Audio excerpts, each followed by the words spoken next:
Hi guys, welcome back to the channel, welcome back to Pozzie Adventures and welcome back to the Brisbane Ranges. Those of you that saw our recent video to the Buckland Valley and out to Canberra will have noticed there was a section on there that I said apologies for the generator, and I'm going to give you a quick update as to what happened there and why we were running a generator, and also to highlight service that we've received from a company that really they've gone above and beyond. We're all quite often happy to slate a company when you get bad service, and it's only human nature to do that. You get up and you tell people about it when it's bad, but a lot of the time we don't call out really good service that we've received, and I'm going to correct that today and actually call this one out. Anyway, what happened was we were camping in the Buckland Valley. We were using Starlink. Starlink obviously does draw about 5 amps from the battery at all times when it's switched on. And I noticed that we were struggling to get the power back in the battery, and we shouldn't have been really, because although we've only got one solar panel up on the roof, 175 watts, we had a 240 watt Enerdrive panel and also a second Waco 120 watt panel that are set up as chasers. Now the Enerdrive panel, I will set it up and show you it in a second. Great panel, soft panel, yeah, just a really neat, nice panel. Anyway, I'm going to set it up so you can have a look and see what it looks like. Okay, so this is the Enerdrive panel that I had. Quite a nice, neat setup. Just a flat, a soft panel, and basically to open it up, you literally just fold it out one at a time. It's got its own little support legs, like so, and there you have it. Very neat, very tidy, and relatively light. Very nice panel. Okay, so what happened? Well, we were camping in the Buckland Valley. We had Starlink running, and Starlink, as I say, it runs about 5 amps, and I noticed we were having problems with power. So I went and had a look at the panels, and I put an inline power meter on and discovered that the power wasn't actually, the panels were giving off about 16-17 volts, but there was no ampage coming from those panels, and I wasn't sure whether there was a problem with the BM Pro on the caravan or whether there was a problem with the actual panels themselves. So we went to basically to a local Mitre 10 just near where we were staying, and I bought a 200 watt King's solar blanket. Cost me around about the $200 mark. Anyway, I brought the King's panel home, or back to the van. We plugged it in, and immediately we were seeing around the 15 to 19 amps of charge coming from those panels. And so we knew that there was a problem with the Enerdrive unit.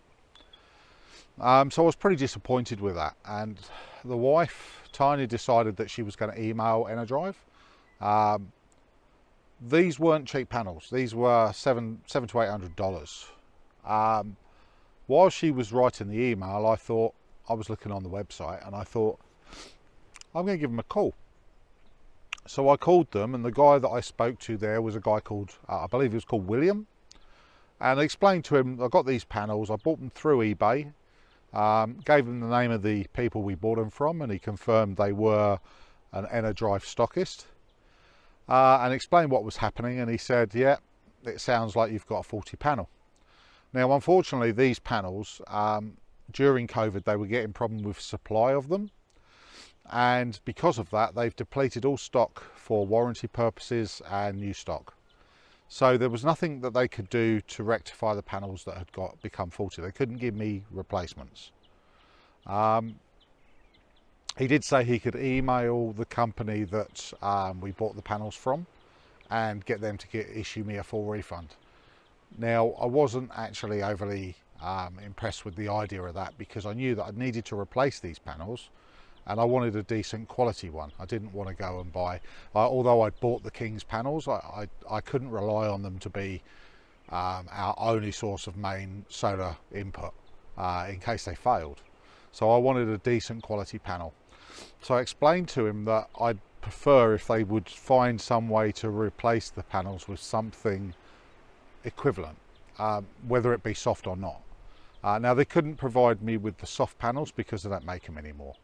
So what he offered was to supply me with two fold up 120 watt panels, the rigid panels, and make me up a lead to convert so I could plug them in and pair them together for the van. That would give me the 240 watts I was missing. And I said to him I was quite happy to pay extra because if it costs more. But he wouldn't hear of that. He said, no, you don't have to pay more, we'll sort it out for you. And these panels arrived within 4 days. So I'm going to set them up now and show you what they've sent me out. These panels actually retail at over $500 a panel. So really chuffed with what they've offered us, and really good service, I've got to say. If you guys are looking for things for your caravan, solar panels, DC chargers, things like that, do have a good look at Enerdrive. Australian company, I believe they're owned by Dometic now actually. But yeah, their customer service is second to none. Anyway, let's set up these new panels and see what they look like.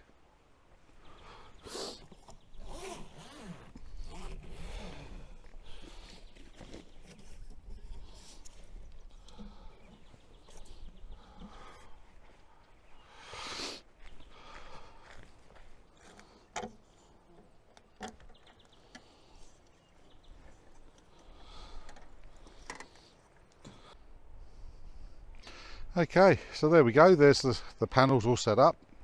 So these are the two new ones that were provided to me with a link together to create the equivalence of one panel. Well, so there you have it. If you're dealing with a decent quality company, they do sort you out and do look after you. So I've given a definite thumbs up to Enerdrive, and a big thanks to the guys involved that helped me sort this problem out. Anyway, hopefully that's given you a bit of insight into some of the companies that you can deal with over here. If you're enjoying the content that we're putting out, please give us a thumbs up. Please subscribe to the channel and click the bell icon to see future posts. Anyway, catch you on the next one. See you later.